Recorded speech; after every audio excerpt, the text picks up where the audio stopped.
Sziasztok! Olajozni fogunk méghozzá Rubióval. Lesz egy kisebb összefoglaló, hogy mi történt eddig, és akkor utána jövök.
Na, most, hogy mindenki képbe került, ugye ez egy kerti dió, ez egy lerakó polc lesz, semmi extra. Azt most jelzem, hogy van egy-két ilyen, nem akarom őket megbántani, de ilyen alul szocializált emberek lehetnek, akik,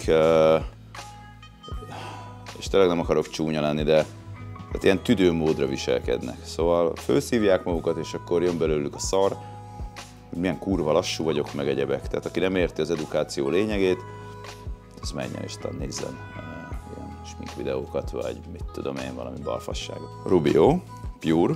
Sokszor volt már erről ilyen rövidebb, hosszabb videó. Én azért szeretem, mert hívhatjuk ezt egyébként promónak is, mert sokan kérdezitek, hogy milyen a Pure. Ezt 2 éve használom, ezt a flakont, és már azért kicsit kezd kakás lenni a dolog, de ilyen kisebb projektekre én ezt a végletekig nagyon szeretem használni, de most be fogjuk edzeni. Adunk hozzá egy kis trénert, hogy még jobb legyen, előbb megkössön, meg egyebek, és most kimérjük, hogy mondjuk szerintem ennyi kurvára elég lesz hozzá. Kiöntjük az egészet, aztán majd legfeljebb elkenem máshova. Azt mondta nekem az Alexander, amikor itt volt 2 évvel ezelőtt, sajnos megcsúsztam a videókkal, igazándiból sűrűbb lesz a cucc. Tehát nem higabb lesz az edzőtől, hanem sűrűbb. Kicsit már azért úgy kapott levegőt, ugye egyébként tök jó az a kiszerelés. Van nekünk 15 grammunk, 1 literhez kell 300. Ezek jók. Ez a fajta flakon egyébként jó, és ebből fogunk hozzá kutyulni 5 grammot. Ezzel a 2 hetet 5 napra le tudjuk csökkenteni. Basszus, ez tényleg sűrű cucc. Na, visszakapcsoljuk. Precízen 5 grammot, a rohadt. Hát ez olyan, mint a melasz. Figyeld. Vagy már ugye szar, az a másik megoldás. Hát, hogy adunk csak 4-et hozzá. 4,5-öt. Most így érzésre. 3, 6, 9.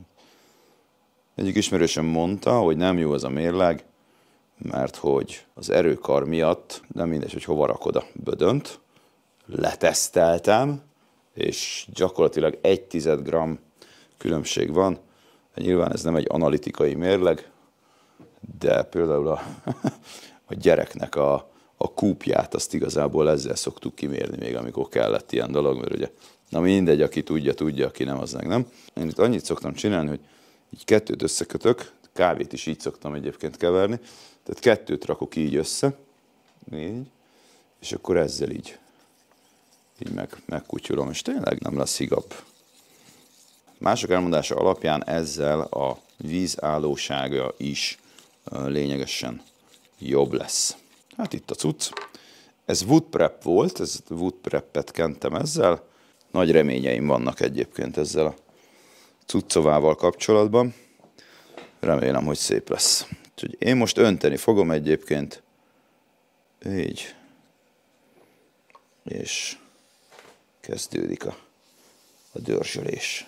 És már most lehet látni, hogy állat. Hozzá kell tennem, hogy a Rubio az nem egy hagyományos olaj, ugye, hanem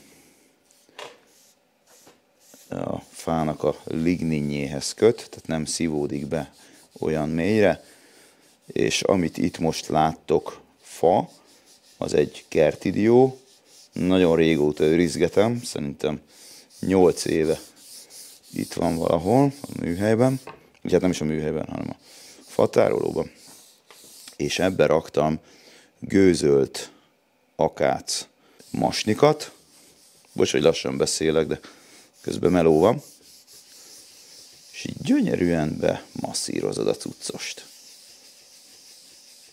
És azért nagyon szeretem, mert lényegében egy rétegben is már gyönyörű az egész.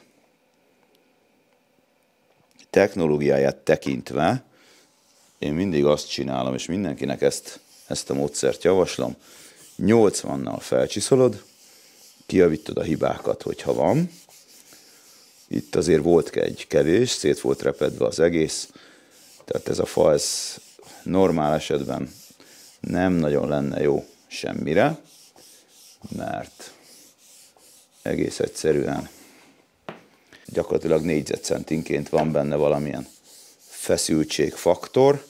80-nal felcsiszolod, kijavítod a hibákat, ismét megcsiszolod, utána gyönyörűen felvizezed, tehát meleg vízzel, szivacsal szépen végigviszed. Így, de jó. Annyira kiadós különben. És megszárad, szintén visszacsiszolod. Lehet menni egyébként 80-nal, de feljebb is mehetsz akár 100-ra. Az a lényeg, hogy ne csiszold túl. Tehát, hogyha már felvizezted, akkor ne az legyen, hogy utána még fél óráig csiszolgatod. Bár múltkor az egyik ismerősöm, azért meg tudnak viccelni az emberek, ő vizezés után még elment 180-ig. Bocs Gábor, hogy ezt elmondom, de ez egy nagyon jó példa, tehát nem kell, jó? Egyfelől nem kell elmenni 180-ig, mert nem lesz, mi felszívja az olajat. Másik fontos dolog, hogy megcsinálod ezt a visszacsiszolást, és utána a wood preppel, így néz ki, ez egy ilyen színtelen folyadék, ezzel szépen meghúzod, beítatod, ebből azért kell, ez egy nagyon kis viszkozitású anyag, ilyen vízszerű anyag, és ez gyönyörűen előkészíti neked a faanyagot, megszárad, és lényegében mehet rá a felületkezelő anyag. Fú, annyira izgulok egyébként, mert most végre van egy örömprojektem. Szokott lenni, de amúgy is most annyi meló van, meg minden, egyszerűen nem érek oda, hogy a saját kis projektjeimmel foglalkozzak, sajnos. Hát ott ennyikkel megy az operálás. Lehet 8-asozni, lehet hosszanti, lehet keresztbe is, teljesen mindegy. A lényeg az, hogy szépen be kell masszírozni, és el kell oszlatni. Tehát ez nem egy híganyag, hogy kiöntöm, beszívódik, hanem ezt így szépen viszed föl. Nagyon csipázom. Az a tapasztalatom, hogy aki tényleg hozzányúl, ő is megszereti. Az ára ellenére, mert ugye azért azt tudjuk, hogy ez nem egy olcsó dolog. Valaki a nagy dolgokra is ezt használja, én a kis dolgokra szeretem használni. Mert nem tudom miért. Tehát lehet, hogy az az oka, hogy amikor ilyen szívek készültek köbméterbe a helyi esküvő szervezőnek, akkor nagyon sokszor volt olyan, hogy az utolsó pillanatban álltak elő a kéréssel, és nem volt idő arra, hogy fél napig száradjon az Auro, vagy akármi más, és ebből kifolyólag egy ilyen gyors anyaghoz kellett folyamodni, és az illata, bár múltkor azt mondta a Tibi bácsi, hogy hát neki megfájult a feje az illatától, hát nekem az Aurójétól fájdó meg, de cefetül, úgyhogy basszus kész. Olyan szépen kihozza a fényét, vagy a színeit igazából. Arról nem is beszélve, hogy gyerek cuccokra is nyugodtan rá lehet kenceficélni, mert vokmentes a dolog, tehát semmi olyan anyag nincsen benne, ami káros lenne a lurkókra. Tehát élelmiszeripari szempontból ez, hogyha már kikötött, akkor lényegében semleges. És ez egy ilyen dán cucc. Azt hiszem dán. Dán vagy belga. Most nem vagyok képben. Valamelyik a kettő közül. Gyönyörűen szárad. Itt meghagytuk a kérget. Annyi történt, hogy egy drótkoronggal, tehát a laza darabokat egy drótkoronggal letémáztam. Remélem nektek is átmegy egy kicsit az ilyen alkotás. Tehát nem tűnik egyébként egy olyan fű de nagy vasszizdasznak egy ilyen dolgot elkészíteni. Most egyébként az a cumi, hogy még ennyi van. Tehát, ja. Szóval szomorú vagyok, mert ezzel még azért rohadt sokat le lehetne kenni, de mindegy, igazából kíváncsi voltam arra, hogy mi a kiadósság, mert mindig csak ilyen cseppeket szoktam felrakni, de hát úgy tűnik, hogy ez így über brutális.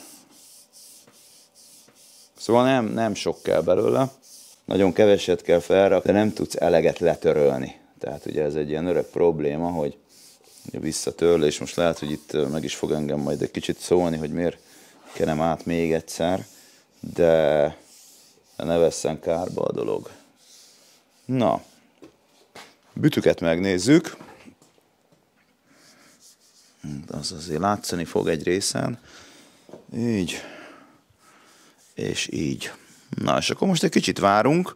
Fú, hát ez most azért sokkolt. Több mint a fele megmaradt annak a 15 grammnak. Tehát 5-7 gramm, az mi? Most őszintén egy ekkora felületen, az micsoda?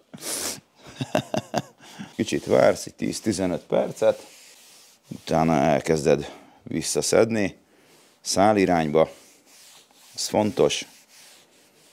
Ezt csinálod ellenkezőbe is, de nem.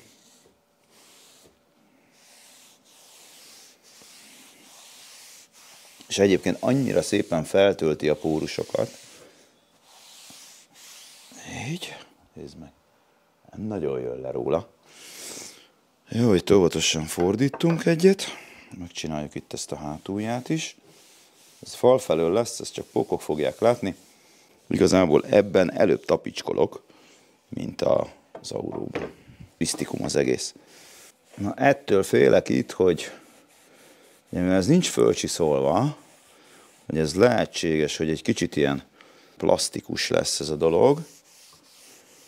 De majd kiderül. Nagyon fontos, hogyha felületkezelsz bármit, agglomeráltat, vagy tömörfát, minden felületet legalább egyszer, de inkább többször át kell kenni, mert aszimmetrikus ilyen környezeti terhelésed lesz, és az nagyon nem lesz jó. El fog vetemedni a francba. Egy lerakó polc kerti dióból. Lassan beszélni, rohadt fáradt vagyok, és 10 óra van, és egy konzultáció után vagyok, tehát kicsit azért le vagyok szedálva. És ilyen. Különböző színekben van. Ez egy úgynevezett Pure nevű cucc, ami azt jelenti, hogy ez egy kicsit így sárgít igazából. Kell hozzá ez a fajta felhordó, ez az ilyen műanyag szálas cucc. Nem olyan egyszerű hozzájutni, nekem azért sikerült, meg hát az Alexandertől is lehet vásárolni. Rohadtul kiadós egyébként az is, mert nem kell belőle nagy, és hát igazából ennyi. Tehát, hogyha a technológiát össze akarom írni, akkor előcsiszolás, hibajavítás, csiszolás ugyanazzal, tehát 80-nal, Lehet hálóssal, lehet normállal. Ha hálós, akkor inkább 100-zal. Aztán utána vizezés, utána visszacsiszolás 100-zal. Én azért nem kézzel csiszoltam meg, azzal szoktam, mivel itt keresztszálak lettek volna ugye a gőzölt akácnál, tehát muszáj volt excenterrel, és ha az megvan, akkor utána wood prep, valamikor visszacsiszolom wood prep után, de csak nagyon finoman, és utána mehet rá az olaj. Ha úgy van, akkor edzővel, ha úgy van, akkor edző nélkül. Edző nélkül 2 hét múlva terhelhető nedvességgel, úgymond, tehát hogyha le akarod rakni a kólás poharat, ami harmadpont elvén kicsapódik ugye a nedvesség, akkor 2 hét, ha edzővel, akkor 5 nap. Itt is van egyébként valami trükközés, mert van egy másik olaj, hogyha azzal van csinálva 24 órán túl, akkor még lerövidíthető, majd ezt megmondják pontosan, hogy hogyan van, vagy kiírom, vagy megmondom, vagy ez most egy teljesen ad hoc projekt, tehát valamit rá kellett kenni. És különböző pigmentált megoldások vannak, kék, piros, sárga, zöld, smoke, egyebek. Itt csináltam is 1-2 tesztet, de aztán maradtam a Naturnál, azt gondoltam, hogy ennél a fajta fánál ez fogja kiadni ezt az egész dolgot. Aki meg tüdősködni akar, az menjen máshova, és hagyja békén ezt a csatornát. Ez nem azért van, hogy egymást ekézzük. Master Buster.